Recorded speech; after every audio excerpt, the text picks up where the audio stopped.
Yes, we have a bookkeeping class, pero ang tawag namin sa kanya is Financial Virtual Assistant. So as a Financial Virtual Assistant, pwede kayong mag-assist virtually sa mga nag-o-offer ng accounting, bookkeeping. Sometimes kayo pa mismo yung gagawa ng mga tasks. And we have a class this coming weekend, 1 till 9 p.m. siya. Tapos after nun, may 2 weeks kayo na internship. Sa 2 weeks internship, ang ginagawa ni Mommy Lads ngayon is mini-meet niya every other day or minsan once a week para ituro naman kung ano yung current task on hand. And yes, hahawak po kayo ng mga accounts or books dito.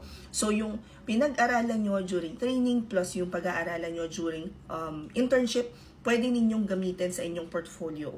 Although, just say heads up, madalas kapag ka financial VA, hindi na hinihinga ng portfolio. Instead, ang ginagawa nila is, ang hinihingi is resume. And tuturuan din kayo ni Mommy Lads kung paano nga ba ma-certify sa QuickBooks, Xero. As a matter of fact, yung mga platforms na yan, naiiba lang yung interface. Pero yung pinakang technical aspect and how you're going to handle the books, yun, iisa halos yun. So pag natutunan mo yung isang strat or yung isang technique or yung isang process, halos applicable na siya sa ibang platforms. If you guys want to join the class this week, kayo sa profile ko, i-click itong link sa bio ko, pagkatapos it will open this page. Dito sa page na to, hahanapin nyo lang open classes. Tapos itong class natin ng Financial VA is only 999 pesos. Kasama na doon yung 2 weeks internship. Kasama na rin doon yung pagturo namin sa inyo kung paano mag-apply. Hahanapin nyo lang 999, nasan yun? Ayun, 999 Financial Bookkeeping Level 3 with internship.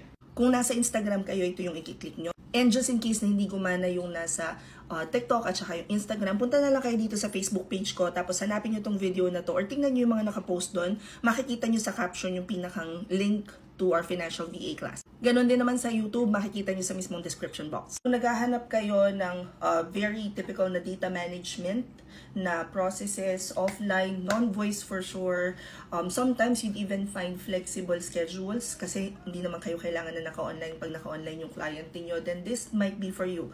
Just a heads up, kailangan yung attention to details ninyo and ability to follow instructions tsaka comprehension, kailangan pumapalo. Anyway, sana makatulong to.